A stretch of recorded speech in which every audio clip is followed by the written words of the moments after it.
Assalamualaikum warahmatullahi wabarakatuh. Halo teman-teman, pada kesempatan kali ini kita akan bahas suatu hal yang sangat menarik tentang ilmu ekonomi makro. Nah, sebelum itu izinkan saya memperkenalkan diri, nama saya Chandra Irawan, saya dari kelas 342. Oke, setiap kali saya mendengar kata ekonomi, yang terbesit dalam benak saya itu pasti gejolak pada suatu perekonomian itu sendiri. Perekonomian itu kan bisa naik, bisa turun, atau cenderung stabil. Tentu hal itu disebabkan karena banyaknya faktor ya, terutama kalau kita membahas ekonomi itu dalam lingkup yang luas, yaitu suatu negara. Oke, pembicaraan kita kali ini akan sangat menarik karena mengarah pada bagaimana perekonomian itu menjadi stabil. Nah, perdebatan yang cukup hangat juga di ilmu ekonomi makro, kebijakan pemerintah itu apakah harus aktif atau pasif, dan conducted by rule atau by discretion. Saya termaksud golongan orang yang mendukung kebijakan pemerintahan aktif ya. Kenapa?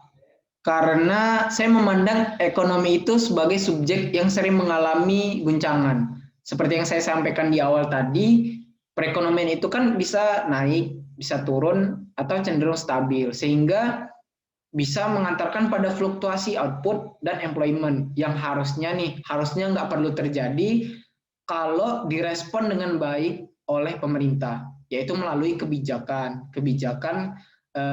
yaitu kebijakan moneter dan juga kebijakan fiskal. Nah, kenapa saya nggak memilih kebijakan pemerintah yang pasif? Karena dalam merespon suatu permasalahan dalam ekonomi, kita nggak tahu kapan permasalahan ekonomi itu bisa selesai. Apa permasalahan itu bisa lama atau cepat, kita kan nggak tahu. Nah, saya ibaratkan nih, permasalahan ekonomi itu seperti orang yang kehausan. Nah, kalau orang haus perlu minum kan? Nah, kalau kita mau minum, itu kan perlu adanya usaha nih. Ada usaha untuk mengambil air itu. Nah, seperti ini ya kan?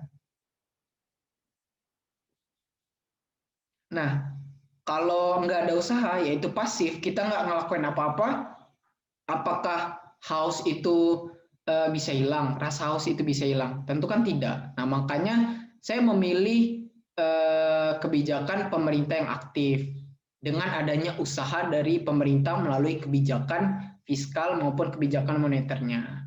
Gitu. Nah, selanjutnya, apakah pemangku kebijakan itu harus bertindak by rules atau by discretion? Saya termaksud golongan orang yang mendukung by discretion ya. Kenapa? Karena lebih memberikan fleksibilitas pada pembuat kebijakan dalam merespon permasalahan ekonomi. Permasalahan ekonomi itu kan bisa datang kapan aja ya, sewaktu-waktu.